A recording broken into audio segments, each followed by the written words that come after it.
생각한 거야. 혼자 마음속으로는 저 멀리 미래까지 갔기 때문에 생각하세요. 자, 아무튼 간에 이 작품은 해방후 문학. 해방후라고 하면 기본적으로 일제강점기가 끝난 거잖아. 일제강점기가 끝난 이후야. 자, 그러면 우리가 방금 내게 봤던 네 작품들의 경우에는 일제강점기에 고통받는 민중의 모습이라든가 어떤 왜곡된 역사관 혹은 그 속에서 고통받는 민중의 모습을 통해서 국가를 시대상을 비판하는 작품이 포인트였다면 이 작품은 이 시점을 통해서 뭘 보여주는 거냐? 휴머니즘, 다시 한번 쓸게요. 휴머니즘과 그리고 다른 말로는 인본주의 이런 사상을 드러내는 작품이고 굉장히 잔잔한 작품이에요. 자, 키워드를 먼저 잡고 가겠습니다. 이 작품의 제목이 뭐다? 잔등이에요. 근데 잔등이 무슨 뜻인지 아나요? 잔등. 이렇게 이해하자. 멀리 보이는 희미한 불빛의 흔적. 이런 느낌이야. 잔등이라는 뜻이. 저 멀리 보이는 그 아스라이하게 보이는 그 불빛의 흔적을 잔등이라고 부르는데, 자, 이 작품의 제목이 왜 잔등이냐? 일제강점기가 끝났습니다. 그러면 당연히 얘들아 그런 거잖아. 러시아가 전쟁하고 있으니까 러시아 국민은 나쁜 거야? 그건 아니잖아. 그치? 정치하는 사람들이 자신의 어떤 목적과 의도를 달성하기 위해서 국민들을 휘두르는 거라고 판단한다면 어쨌든 일제강점기가 끝난 뒤에 책임져야 될 사람들은 어떤 사람은 책임을 졌고 어떤 사람들은 도망을 갔고 어떤 사람들은 죽었지. 근데 결국 남아있는 일반 일본인들은 어떻느냐는 거야.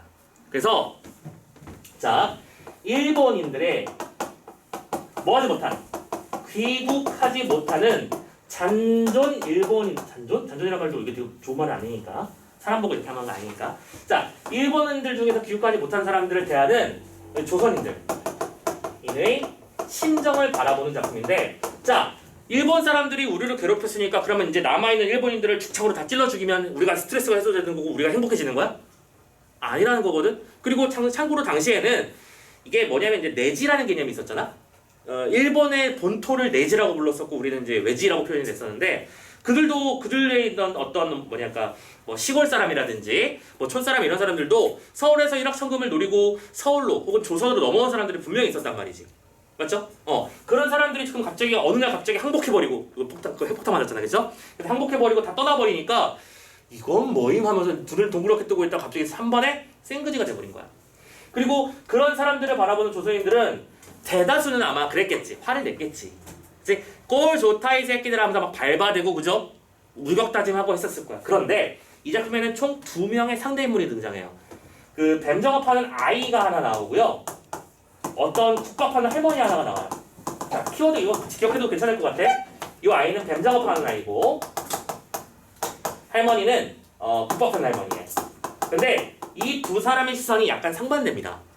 이 아이는 일본인들의 편을 들었던 사람들을 혹은 숨어있는 일본인들을 고발하는 데 앞장서는 친구야. 쉽게 말해서 그 일본인 사람들에 대한 증오와 적개심을 드러내는 아이지. 그래서 선생님이 이걸 딱 지문의 구성 양상을 보니까 예상대로 중량을 기준으로 앞부분은 아이에 대한 얘기야. 그리고 뒷부분은 할머니에 대한 얘기야. 오케이? 자, 그런데 할머니로 가보자. 할머니가 되게 중요한 인물이에요. 이 할머니는 뭐냐면 자신의 아들이 일제강점기에 독립운동하다가 잡혀가서 형무소에서 죽은 슬픈 과거를 가지고 있는 할머니야. 오케이? 증오할 만하죠? 근데 오히려 이 할머니는 국밥장사를 하면서 지금 이 일본 사람들이 완전히 상그지거로 돌아다니거든? 먹을 거 파먹다가 없어서 물풀 뜯어먹고 참고로 물풀 뜯어먹으면 어떻게 되는지 아나요? 중독됩니다. 죽어요. 오케이? 여러분들 바다에 자초되고 그랬을 때 소금을 퍼먹으면 돼, 안 돼? 안 되잖아. 그랑 똑같은 거야. 물풀 같은 거 뜯어먹으면 안 되는데 그걸 퍼먹고 막 죽고, 심지어 여러분들 아오지 탄광이라고 들어본 적 있지? 죽음을 각오하고 들어가 있는 그런 탄광까지 일부러 들어가. 왜? 돈 벌 데가 없으니까. 먹을 거 있어서 없으니까. 거기 가면 적어도 밥은 주거든. 그래서 그런 데에 간 사람들을 보고 연민의 시선을 가지면서 자신의 국밥을 조금씩 나눠주는 역할을 해. 오케이? 그러면서 하는 얘기가 이거지. 저 사람들이 잘못한 것도 맞고 저 사람들이 우리 아들 죽인 것도 사실이다. 근데 그게 저 사람들의 잘못인가? 과연? 그러면 그런 사람들을 대하는 우리의 마인드는 어떻게 해야 되는가를 이 주인공인 내가 이 사람들과 관계를 맺으면서 알아가고 배워가는 이야기가 이 작품의 핵심 내용이야. 오케이? 그리고 참고로 이 전체적인 스토리는, 자, 여기도 좀 써놓자. 얘도 똑같이 여로형 구조예요. 여행을 떠나서 기본적으로 작품의 구조는 이래. 자, 친구랑 같이 여행을 떠나는데 중간에 헤어졌어. 근데 요즘에는 핸드폰 있으니까 카톡을 야, 너 어딘? 뭐 이렇게 하면 되잖아. 근데 옛날엔 그게 안 됐잖아. 일제강점기인데 무슨 삐삐가 있고 뭐가 있어. 전보를 쳐도 돈을 받을 사람이 없잖아. 그러니까 서로 찢어진 친구가 여기쯤 가면 얘가 있겠지라고 예상하면서 그 친구를 찾아가는 과정에서 이런 사람들을 만나는 거야. 그리고 이런 다양한 어떤 사람들을 접하면서 느끼게 된 일본인을 대하는 우리의 마음들은 도대체 무엇의 길이 있을까를 찾아가는 그런 여로형 구조를 가지고 있고, 이 작품은 원점 회귀가 아니라 빙글 아니면 어떤 흐름을 가지고 있는 일반 여로형 구조입니다. 그렇다 보니까 인식의 변화와 인식의 어떤 깨달음 이런 것들이 나올 수밖에 없겠죠. 알아두시면 좋겠고요.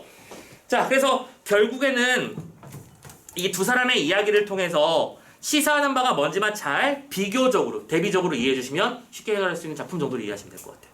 되셨나요? 자, 선생님이 완전히 개인적인 얘기냐 미안한데 이분한테 미안한 얘기지만 선생님이 참고로 가장 재미없어하는 작품 중에 하나예요. 너무 잔잔해. 그 잔잔함을 뚫고 이겨내셔야 될 겁니다. 자, 가볼까요? 지문 한번 읽어봅시다. 자, 해방이 된 후 나는 친구인 방구와 함께 만주에서 서울로 돌아오다가, 근데 참고로 지금 또 재미난 게 우리가 보고 있는 작품들의 전체적인 흐름이 계속해서 나아가 등장하고 있는데 내가 주인공이 아니다, 그지? 그러니까 우리는 선택지에서 이런 지문들을 만났을 때 작품 속 서술자인 나가 주인공을 관찰하고 있다라는 식으로 서술될 거라는 것도 예상해 두고 갑시다. 뭐 아무튼 만주에서 서울로 돌아오는 길에 그랑 헤어졌어요. 그래서 화물차를 얻어 타고는 함경도 수성까지 오게 됐습니다. 함경도면 거의 이북 땅입니다. 그죠? 이제 만주에서 이제 남쪽으로 쭉쭉 내려오는 중이야. 나는 제 방을 따라 내려가다가 한 소년을 만났는데 그 소년은 뱀장어를 잡아서 일본 사람들에게 파는 일을 하고 있었지. 아까 얘기했었죠? 뱀장어 파는 아이. 그 장면이 나오기 시작하는 거죠. 자, 한번 봅시다. 어떤 얘기가 나와 있는지요? 처음에는 돈 많이 주는 것도 좋기는 했어요. 정말 그랬는데 이 그놈의 조합장 해먹은 일본 놈 잡고 나서는 자 여기까지 끊어보자. 처음에는 좋았대요. 왜요? 내가 뱀장어를 갖다 팔면 돈을 많이 줬거든. 자, 뱀장어 자연산이겠지 이거. 양식 가지고 자연산입니다. 뱀장어는 그때나 지금이나 비쌌다. 장어고기 비싸잖아, 그렇지? 뭐 킬로그램당 몇만 원씩 하고 그러죠. 자, 아무튼 근데 그걸 팔 대상인 조합장을 보고 뭐라고 불렀냐면 조합장 해먹은 일본 놈이라고 부릅니다. 자, 아이의 시선에서 바라본 일본 사람들은 놈이에요. 물론 나한테 돈을 많이 줘서 고마운 건 사실인데 해먹은 놈이야. 오케이? 나쁜 놈이지. 부정적인 식. 해먹은 놈, 부정적. 판단해 주시고요. 자, 아무튼 그 놈을 잡고 나서는 이라고 되는데 참고로 이게 왜 그러는 거냐면 이 아이의 제보가 이 일본 사람을 잡는데 결정적인 역할을 하거든요, 실은. 그래서 그래. 자, 하루는 위원회에 있는 이 김 선생님이 우리 집에 와서 이 양복을 주면서 하시는 말씀이 퍽 이상했습니다. 참고로 여기서 이 위원회가 뭐냐면 이건 참고삼아 알아도 중요한 건 아니야. 알아두자. 위원회가라는 게 뭐냐면 이게 무슨 이름이었더라? 뭐 조국위원회가 아무튼 그런 식인데 이게 뭐냐면 일본 사람들을 잡아다가 끌어안치는 역할을 하는 말 그대로 반일 척결단 이런 느낌이야. 이런 위원회라서 이제 여기서 위원회라고 부르는 거야. 알겠죠? 조합장이라고 하는 건 해먹었던 일본의 어떤 직위를 말하는 거고 위원회라고 하는 건 일본 사람을 잡아 족치기 위해서 만들어졌던 어떤 위원회의 이름이다. 알아두시고 아무튼 위원회에 어떤 선생님이 양복을 주면서 잠깐만 위원회 아저씨가 양복을 줬다고? 이 애한테? 그러면 이 아이가 굉장히 결정적인 역할을 했다는 얘기겠지? 아까 말씀드렸던 대로 일본 사람 잡는데 숨어있는 일본인을 잡는데 결정적인 역할을 했기 때문에 포상을 준 거야 실은. 아무튼 다시 이 양복을 주면서 하는 말씀이 퍽이나 이상한 말씀 아니겠어요? 너 남의 집 초상 났는데 가본 일 있니? 탐방이 그러십니다. 네 가봤습니다 했죠. 초상집 안 가본 건 아니니까. 근데 그 사람 죽은 방에서 일가 친척이며 온 동네 사람들이 왜 모여서 들끓고 나를 세우는지 알아? 모릅니다. 그쵸? 야, 기본적으로 왜 그러는 거야? 죽은 사람을 기리면서 죽은 사람에 대한 이야기를 나누는 자리가 그렇지 장례식이기 때문에 가족들이 당연히 모이는 건 사실이잖아.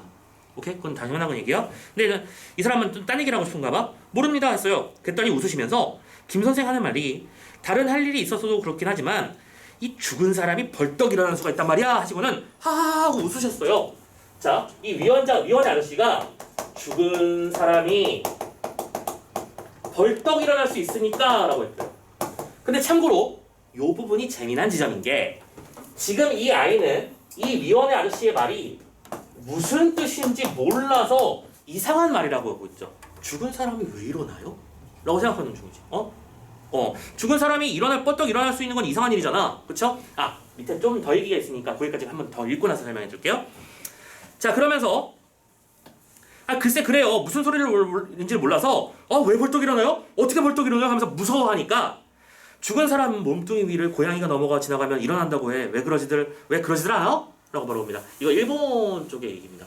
일본에는 고양이에게 어떤 여러 개의 목숨이 있어서 죽은 사람의 몸 위를 건너뛰면 그 사람이 다시 영혼을 부여한다라고 알고 있어요. 아무튼 일본 애니메이션 자주 보면 이런 얘기도 많이 나오는 편이더라고요. 자, 아무튼 그래서 그러니까 고양이가 오는지 안 오는지 시체가 벌떡 일어나려는지 안 일어나는지 잘 지켜야 된단 말이야. 네가 잡은 그 조합장 놈, 여기서 확실히 드러났죠. 네가 잡은 조합장 놈이라고 했어. 놈도 그렇게 얌전히 자빠졌던 놈인데 벌떡 일어나서 달려나는 걸 볼 수 있단 말이지. 하면서 지금 이 아저씨는 실은 뭐 하고 있는 거야? 애 놀리고 있는 거야. 별 의도 아니었지 생각해보면, 그죠? 애가 죽은 사람이 벌떡 일어난다고 하니까 덜덜덜 하는 모습이 웃기니까 죽은 사람이 벌떡 일어날 수 있단다 막 이런 얘기를 하고 있는 중인데, 자, 실은 여기서 이 멘트가 나와 있는 이 죽은 사람이라는 단어의 의미가 되게 중요한 것이야. 위원의 아저씨는 이 아이를 놀려먹기 위해서 하는 얘기였지만 이 죽은 사람은 실은 뭘 말하는 거냐면 일본인들을 말하는 거예요. 그래서 폐마구에서 남은 잔류해 있는 일본인들을 말하는 거고, 이 사람들이 벌떡 일어난다라고 하는 건 왜 그러는 거냐면 지금 이 사람들이 숨 죽이고 살아가고 있기 때문이야. 그치?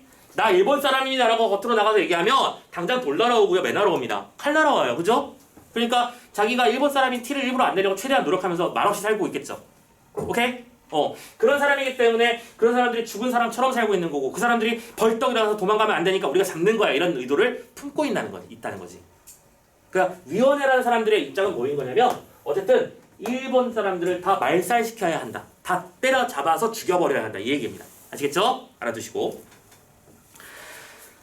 자, 그래서 네가 잡은 그 조합장 놈도 그렇게 얌전하게 자빠졌다는 것인데 내가 그래서 잡은 거지. 너 덕분에 잡았어. 고마워. 이렇게 말하고 있는 중인 거야. 아니, 그런 말씀을 하셨어? 그러니까 네가 잡은 이 뱀장어가 꽤 엉뚱한 것을 하는 셈이었단 말이지. 왜죠? 뱀장어를 제법 가지고 갔다 팔았다.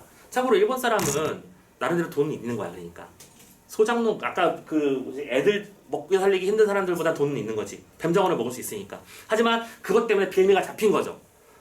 제법 말수도 없고 사람들과 교류도 없는데 뱀장어는 비싼 돈 주고 사 먹을 수 있는 사람이라면 돈 좀 있는 사람. 남들 모르게 돈을 가지고 있는 사람이라면 부정적인 축제를 한 사람이니까 일본 사람일 가능성이 높음. 그럼 가서 뒤져보자. 이렇게 되는 거야. 자, 그래서 엉뚱한 것을 한다고 얘기를 했고, 사람이 못 지키는 고양이를 다 지키고 말이야 하면서 절반은 소년의 말대답으로 또 절반은 그의 안색을 살피는 놀라움으로 나는 이랬습니다. 아니, 그 김 선생이 누구야? 했더니 위원회에서 뭔가 하시는데 꽤 높은 사람이에요. 전에 감옥에서 나왔죠? 자, 일본 일제강점기에 감옥에서 나왔다. 그러면 둘 중에 하나지. 범죄를 저질렀거나 아니면 독립운동가였겠죠. 이쪽은 아마 독립운동가 쪽일 거야. 감옥에 들어가기 전에 우리 집 동네에 살다가 지금은 포항동에 일본놈 살던 집 얻어가지고 거기서 지내요. 참고로 이것도 상식으로 하나만 알아두자. 그 적산가옥이란 단어 들어본 적 있나? 여러분들 이 제목이 뭐였죠? 잔뜩 말고 선생님들 지금 집에 가고 싶은가 봐요. 단어들이 막 생각이 안 나고 여성으로서의 삶을 그린 작품이 하나 있었는데, 아무튼 거기서도 일제강점기 이후에 제목이 뭐였지? 나중에 생각나면 알려드릴게요. 아무튼 간에 거기서 이제 적산가옥 얘기가 나오는데, 적산이 뭐냐면 빨간 벽돌을 쌓아 올린 집인데 우리나라의 기본적인 주택공법은 목조주택이잖아. 근데 외국인들이, 일본 사람들이 들어와서 벽돌 쌓기 기법으로 주택을 많이 만들었고, 그런 집들은 보통 일본 사람들이 많이 살았어요. 그래서 그걸 적산가옥이라고 불렀었고, 그 적산가옥의 흔적이 빨간 벽돌집이에요. 이렇게 하시면 됩니다.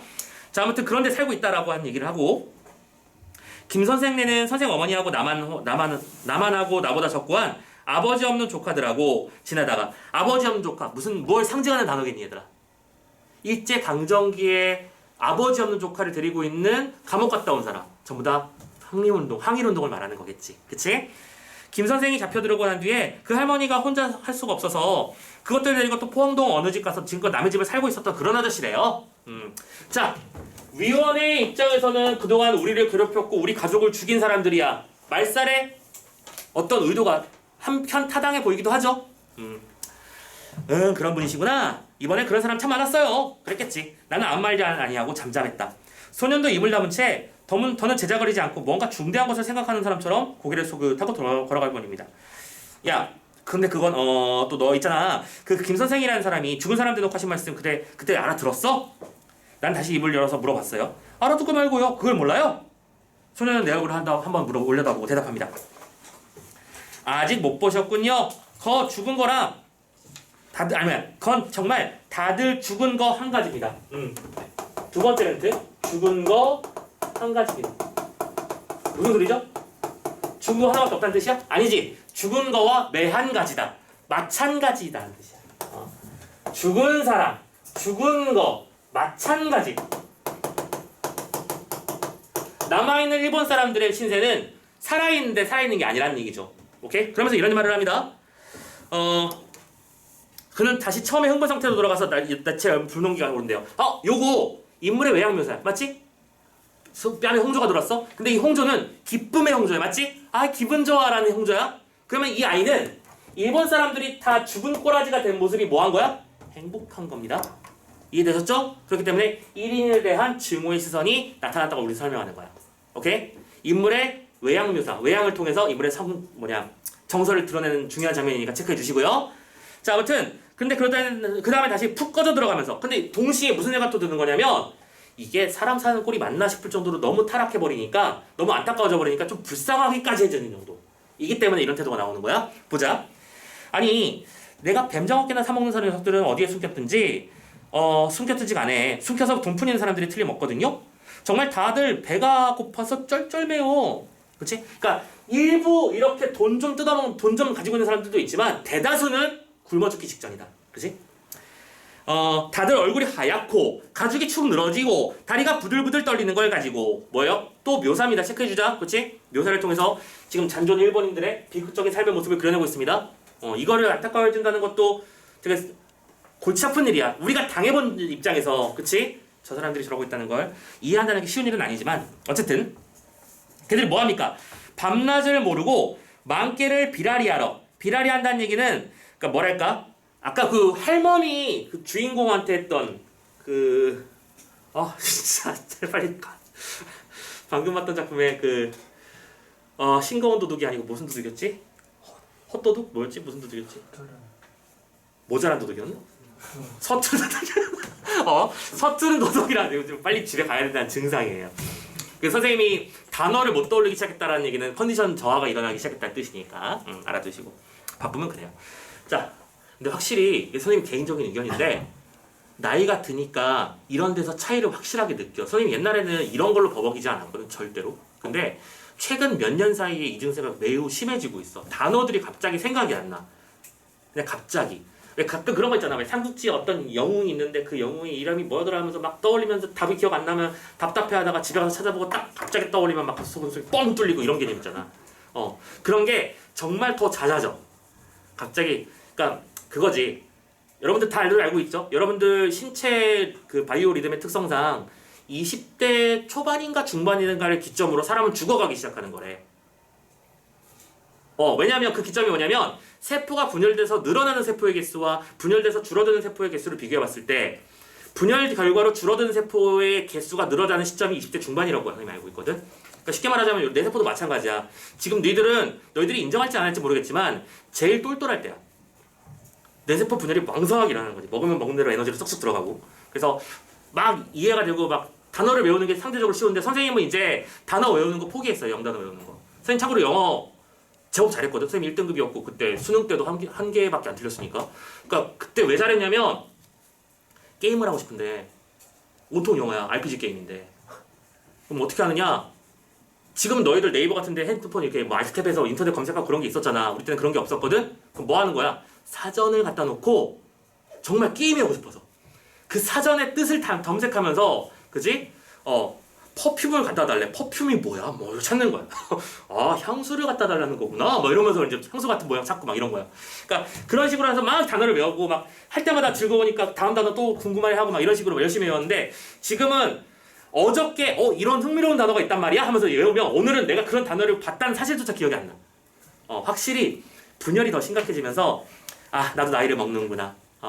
이런 얘기가 들면서 안타까워지기 시작하죠. 물론 이제 그 노화를 늦추려고 노력은 해야겠고 운동도 해야겠고 공부도 해야겠지만 절정일 때를 즐기세요. 여러분들은 아직 즐길 기회가 많이 남아있으니까 한창 즐기시고 나중에 후회하지 말고 최대한을 다해서 써먹으세요. 여러분들 그 잘난 머리를, 좋은 머리를. 선생님은 이제 글렀어요. 먼저 가세요. 자, 아무튼간에 우리 뭐 하다 말았지? 비라리 친다. 비라리 친다는 게 그 할머니가 했던 행동이 전형적인 비라리 치는 거야. 쓸데없이 매달려서 애달복걸하고 사람 짜증나게 구는 걸 비라리 친다고 봅니다. 아시겠죠? 자, 아무튼 비라리를 하러 촌으로 내려오지 않습니까? 배추 꼬랑이를 먹는다, 고추잎을 딴다, 수박 껍데기를 한다. 그치? 남들 안 먹는 걸 먹고 있는 거야. 그래 보다가 저항할 수 없으면 고무산이나 아우지로 가. 탄광 얘기하는 거야. 그래서 누가 보내지 않아도 자청해서 갑니다. 거기 가면 일하다 죽을 수 있는 염려가 너무 높다는 사실을 알아도 당장 배고프니까 간다는 거야. 그렇지? 그래서 우리 여기는 쌀이 없는 데인데 일본 것이라는 거시반 산에 없앤 것들만인데다가 애새끼들만 오글오글하는 걸 데리고 가긴 어딜 가면 무얼 합니까? 라는 거죠. 뭐예요? 젊은 남자들의 경우에는 대부분 처단당했거나 그치 전쟁의 희생양이 됐던 거야. 일본의 백성들도 마찬가지였던 거지. 그리고 지금 남아있는 여기서 말하는 잔존 인물이라는 존재들은 대다수가 여성과 어린아이들을 중심으로 했다는 얘기죠. 무슨 말인지 이해됐죠? 자, 이렇게 해서 여기까지 아이의 시선을 바라봤습니다. 그러니까 아이의 시선 속에서도 증오라는 기본적인 코드는 있었습니다만 그 안에서 안타까움이라는 것도 분명히 우리 확인할 수 있었어요. 그쵸? 이걸 너무 이분법적인 대립구조로만 보지 않았으면 좋겠습니다. 그러니까 만약에 여러분들의 시험에서 이 두 개가 똑같이 같은 패턴으로 이렇게 떼자는 하고 등장을 했으면 이 두 개를 비교하라는 얘기일 텐데 그렇다고 해서 이 아이는 천혜의 나쁜 녀석이 이런 거 아닙니다. 다들 각자의 입장이 있는 것이고 아이들도 여성과 아이들에 대해서는 안타까움을 가지고 있다는 마음들을 드러낸 거예요. 그런데 대신 이 조합장 같이 해먹을 거 해먹고 몰래 돈 빼돌려놓고 혼자 숨어있는 사람들은 잡아야만 한다. 이거 기뻐했던 거야. 무슨 말인지 이해됐죠? 자, 확인됐고. 자, 이번에는 할머니의 얘기를 들어보도록 합시다. 또 이렇게 해서 이런 얘기를 듣고 그런 느낌을 받은 다음에 다음 장소로 이동했습니다. 여기는 시장이 있는데 웬 그지들한테 할머니가 왜 국밥을 나눠주고 있는 거야? 그 모습을 보고 희한하다고 생각하면서 나도 국밥 한 그릇 사 먹은 다음에 할머니랑 얘기한 장면입니다. 가자. 할머니가 그러면서 이제 자기 스토리를 얘기해줘요. 우리 첫째 아이가 그치 어떻게 감옥에 갔고 어떻게 고초를 겪었고 그래서 우리 죽었고 그래서 이제 그 다음 얘기야. 부지런한 말로 이가 어찌 안 갈리겠습니까? 하지만 내 새끼를 갖다 가두어 죽인 놈들은 다 자빠져서 다들 무릎을 꿇었지만 무릎 꿇은 놈들의 꼴을 보면 눈물밖에 나는 것이 없게 되었습니다. 그래요. 오케이? 눈물밖에 안 남았대요. 애비랄 것 없이 남편이랄 것 없이 잃어버릴 건 다 잃어버리고 못 먹고 굶주려 피골이 상접해가지고는 헌 너질대기 헌 첫대기에다가 깡통 들고 앞뒤로 허칭거리면서 업고 안고 끌고 주축 끼고 다니는 그 꼴들 어디 매가 갑니까? 왜 매가 갈까? 매가 가는 상황이 뭐였을까? 유추해보세요. 먹을 거 훔치러 다니겠지. 그치? 여자애와 아이들이 먹을 게 없으니까 국밥집에 가면 뭐 반찬거리라도 하나 그냥 아무 장소에 잡힌 걸 일단 집는 거야. 먹으면서 맞는 거야 그냥. 오케이? 자, 근데 나는 그런 사람들한테 매를 들 수가 없다는 거죠. 저 새끼들 때문에 내 아들이 죽었음에도 불구하고요. 벌거벗겨놓고 보니까 매갈 데가 어딥니까? 그치? 그래서 할머니는 이 일본 사람들에 대해서 이렇게 말합니다. 매갈 데가 어딥니까? 매를 때릴 수 없다. 매를 들 수 없다. 그러면 이게 갈 데가 없다는 얘기는 대상에 대한 뭐를 들어야 되는 거야? 연민과 안타까움의 정서를 드러내는 장면이라고 훨씬 더 환하게 보이시죠? 나는 할 말 없이 그냥 얘기를 듣고만 있는 중. 만주서 오셨다니까 혹 못 보셨는지 모르겠지만 낮에 보면 이 조그마한 장터에도 참고로 이 조그마한 장터라고 돼 있는데 아까 선생님이 아니다. 이 아이가 사람들이 아오즈 탄광이나 고무산으로 간다고 했었잖아. 이 시장이 바로 거기예요. 그 바로 앞에 있는 시장입니다. 그래서 사람들이 잠깐 모여있다가 이제 탄광으로 들어가는 있고 그래서 이런 얘기를 하는 거야. 여기에도 헐벗은 굶주린 것들이 뜨문이 바닥에 깔리곤 합니다. 그것들만 실어서 보내는 고무산인가 아오진가 간다는 차가 저기 와선 선체 저 차도 벌써 나에게 닷새도 더 되는가 봅니다만 참다 못해 차원에 나오는 것들이 한 차 되기를 기다려 떠나는 것인데 닷새 동안이면 닷새 동안 긴 내 굶은 것인데 그 속에 어쩌겠어요? 자, 이 차 타고 가면 탄광일 해야 되고 탄광일 하다가 죽을 가능성이 80% 이상이야. 죽을 가능성이 매우 높아. 근데 그 차를 안 탈 수가 없는 거야. 다 5일 동안 굶으면. 무슨 말인지 알겠지? 저도 가면 먹을 건 있을 테니까 라는 거죠. 희망을 품고 간다는 겁니다. 그러지 아니하여도 나는 할머니의 아까 그것들이 업고 안고 끼고 다닌다는 측은한 표현을 한 것으로부터 낮에 수성서 들어오던 길로 맞닥뜨린 사람들이 복잡거리는 좁은 행상로에서 일어난 한 장면의 짤막한 신을 연상하기 시작하는 중이었는데, 자, 참고로 이 장면에서도 할머니의 이 마음을 보면서 나 역시 시장의 입구에서 봤던 하나의 장면이 회상된다라고 말을 하고 있는데, 이 회상이 뭐냐면 이거야. 한 일본인 여자가 오케이? 한국말을 잘 못해. 그래가지고 애 하나 둘을 끼고 애가 뒤에서 막 칭얼칭얼대면서 뭘 달라고 하는데 그리고 아주머니는 그 일본 아주머니는 한 행상인 앞에서 쭈뼛쭈뼛 하고 있어. 뭔가 봤더니 배 가게야. 배 파는 데야. 사과랑 배 할 때 그 배. 하나 먹고 싶은데, 그리고 얘한테 하나 먹이고 싶은데 그게 없으니까 얼마냐고 물어봐. 얼마냐고 물어보면 서로 대답은 뭐냐, 말로 안 통하니까 다섯 양을 달라라고 말하는데, 아주머니는 돈이 있어 없어? 없어. 그러니까 돌아섰다가 또 애가 오니까 얼마라고요? 5냥. 또 돌아섰다. 이러고 있는 거야. 오케이? 애 먹일 과일 하나 살 돈이 없어서 쩔쩔매는 모습을 그걸 해석하는 겁니다. 아무튼 그 모습인데, 참으로 그 일본 여자는 업고 달고 또 하나는 손으로 잡고 뭐예요? 애만 셋이에 혼자서, 여자 혼자 3명의 아이를 데리고 있는 거야. 아마 아오지 가기를 기다린 차에서 기어 내려온 듯한 폼 가까운 행상로 위에 우두커니 서 있었어. 허옇게 퉁퉁 부어오른 자, 붓기가 나왔죠? 이것도 외양묘사니까 그건 당연한 거니까 체크해 주시는데, 얘들아, 붓기가 왜 생기는 거야? 잘 먹어서요? 아니죠. 영양 불균형이다, 그치? 아픔이 있을 때 붓기가 생기는 겁니다. 우리 그 아프리카 친구들 가끔 뭐 불쌍한 모습으로 나오는데 보면 맨날 배가 동그랗게 돼 있잖아. 그게 전부 다 붓기 때문인 것도 알고 있을 거예요. 그런 나체 얼굴에 기름때 전 걸레 같은 헝겊 조각으로 머리를 질끈 동이고 업고 달리고 잡힌 채 길 밭추 한켠에 비켜서 있었어. 머리를 동인 것만으로는 휘둘리는 몸을 어찌할 수 없다는 모양으로 골살을 몇 번 찌푸렸다 펴서 하늘을 쳐다보고 또 찌푸렸다가 펴서 하늘을 쳐다보고 하기를 한참이나 애를 쓰는 것을 자기는 유심히 건너다보고 있었던 거야. 그 여인은 그러니까 신경 이게 썼다가 이러면서 그냥 괴로워하는 중인데, 왜 그러는 거야? 허기와 배고픔 때문에 그러고 있는 거겠죠. 그냥 땡으로 굽고 있는 중이니까. 자, 아무튼 요런 식의 구성이 나와 있고, 자, 여기까지는 결론적으로는 나의 얼굴, 내 모습, 내가 회상했던 시장의 장면과 할머니의 대사를 통해서 반대로 이렇게 힘들게 살아가고 있는 남아있는 일본인에 대한 연민의 모습을 보여주면서, 결국 우리가 전쟁이 끝났고 해방이 됐고 이런 상황에서 가져야 될 태도는 무엇인가를 다시 한번 곱씹게 만드는 작품이 이게 이 작품의 의도라는 거. 그러면 이 작품에서 말하고자 하는 바는 뭐였을까? 물론 아직까지 증오의 시선이 남아있는 건 사실이지만, 남아있는 사람들한테까지 그럴 필요는 없지 않느냐. 할머니를 보자 이거지. 그러면서 휴머니즘, 사람을 사랑하는 마음으로 보살펴주고 그런 것들이 필요하지 않을까라는 의문을 제기하는 작품 정도로 이해하시면 되고요. 자, 이 작품 같은 경우에는 보조자료에, 자, 이건 고민할 것도 없네. 제일 마지막 페이지 열어보세요. 자, 여기에 벌써 46분이야? sorry. 좀 더 빨리 끝날 줄 알았어. 미안해. 자, 요거까지만 하나 더 보고 가자. 여기서 보시면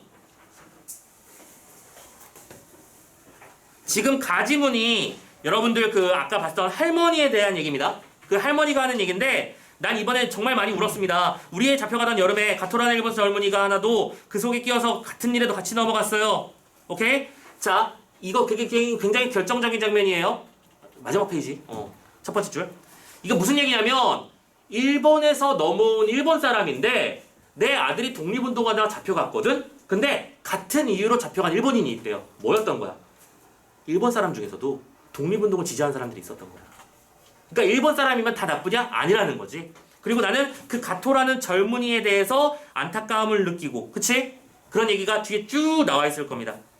오케이? 그러면서 중간 부분쯤 보시면, 그러니까 가의 중간쯤 이런 말을 했어. 그럼 무엇이 죄냐? 일본 사람은 일본 바다에서 나는 멸치만 잡아먹어도 넉넉히 살아갈 수 있다고 하는 것이 죄다라고 말한 게 가토의 주장이었어요. 전쟁 반대파였던 거야.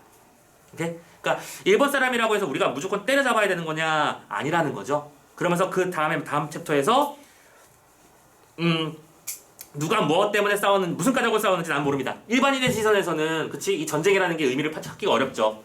내가 왜 죽어야만 하고 왜 내가 여기서 총알바지가 되는지 몰라. 하지만 내 아들이 붙들려 갔지만 죄 아님을 못 믿을 바는 아니었으니까 뜻을 알았어요. 그리고 오늘 완벽하게 이해했습니다. 그 종자들로 해서 어떻게 눈물이 안 나옵니까? 라고 말을 하죠. 눈물이라는 단어를 사용했죠? 뭐야? 그 조사는 가토 같은 친구들을 말하는 거야. 우리 아들 가토 전부 다 자신의 뜻을 행하다가 오히려 죽은 사람들이다. 안타까운 거 사실이야. 그치? 근데 우리가 그러면 거꾸로 1번 사람이면 무조건 해하고 나쁘게 생각해야 되는 거냐? 그건 아니다라고 보자는 거지. 그래서 이 할머니의 멘트가 생각보다 중요한 역할을 많이 하기 때문에 나머지 질문 부분도 쭉 그치 연결해 주시고요. 특히 여기서 나지몬 챕터 있지. 이 나지몬 챕터 자체는 결론적으로 내가 얻게 된 깨달음의 내용을 정리하고 압축해 놓은 부분이야. 특히 그 중간에 그 기억이 있는 바로 윗줄에 가로가 묶여 있죠. 이 장면 강조 좀 한번 해놔주세요. 핵심적인 어구 부분이거든. 자, 뭐라고 돼 있냐면 경의보다 그리고 같은 페이지 보고 있어요. 제일 마지막 페이지. 제일 마지막 페이지에 나 챕터에 기억이라고 있잖아. 거기 윗줄에 보면 왼 꺽쇠가 하나 있지. 오케이? 그 부분 강조. 경의보다도 그것은 인간 희망의 넓고 아름다운 시야를 거쳐서만 거둬들일 수 있는 하염없는 너그러운 슬픔 같은 곳에 나를 연하여 데려다 주었다. 라는 이겁니다. 한없이 하염없이 너그러운 슬픔. 뭐예요? 동정과 연민의 시선. 그리고 바로 이걸 우리 뭐라고 부른다? 인본주의 휴머니즘이라고 부른다. 이렇게 정리하시면 되는 거야. 됐지? 그래서 결정적 장면이라서 꼭 한 번씩 읽어봐야 된다라고 말씀을 드렸고 이런 상태에서 장소를 떠나면서 작품이 마무리가 된다라고 이해하시면 됩니다. 아시겠죠? 전체적인 구조는 이거니까 기본적으로 이 작품은 만약에 출제 대상이 돼버린다면 이 구조가 너무 뚜렷하게 나올 수밖에 없을 거라고 생각을 해. 이 두 개는 일단은 일본인을 대하는 기본적인 태도에서 차이점도 있고요. 두 번째, 장소에서도 이게 열혈 구조라고 했잖아. 그렇지? 이 두 개를 거친 다음에 최종적으로 서울로 가게 되거든. 그러니까 만주에서 출발을 했다가 이 A 장소에 와서 I랑 만나서 이런 정서를 느끼게 됐고 B라는 장소에 와서 할머니랑 만나서 이런 정서를 느끼게 됐고 최종적으로 서울로 돌아오면서 끝이 나가는 거예요. 오케이? 그러면 공간의 차이점 그리고 등장인물의 차이점 그리고 핵심적으로는 일본인을 대하는 인물들의 어떤 자세의 차이점 이런 걸 가지고 분명히 비교점을 잡아가지고 뭔가 건덕지를 만들겠지. 그런 점은 알아두셨으면 좋겠다 라고 말씀을 드리면서 오케이 오늘 잔등까지 마무리 짓도록 하겠습니다. 고생하셨고 시간이 너무 잘 가네요. 자 다음 주에는 이건 그냥 선생님 다음 주에 나눠드릴게요. 혹시 예습하려고 먼저 가져가야 되는 게 있으면 좋겠다는 사람 있어? 문제 드리고 예습할 사람은 미리 가져가시고 까먹지 말고만 들고 가주세요. 네. 자 그러면 다음 주에 수필급 빨리 마무리 짓고 그 다음에 이어서 또 고전시가 6번부터 12번까지 진행이 될 테니까 여러분들도 거기 맞춰서 미리 작품 한번 읽어보시고 빨리 풀어오세요. 아시겠죠? 숙제는 계속 그냥 방금 말씀드린 대로 다시 다음 주에 일단은 극수필 1번부터 5번까지 진행이 될 거야. 그러면 이제 1번부터 5번까지는 모든 작품이 다 끝난 거죠. 그럼 나머지 그 다음 이어지는 건 뭐야? 고전 시가부터 6번부터 12번. 그럼 다음에는 현대 시 6번부터 12번 이렇게 그냥 쭉쭉 나머지를 다 메꿔버리면 되는 거예요. 되셨죠? 고생하셨습니다. 살펴서 들어가시고 다음 주에 만납시다. 얘들아 다음 주에 만납시다 했으면 병상적으로 수업하는 거야.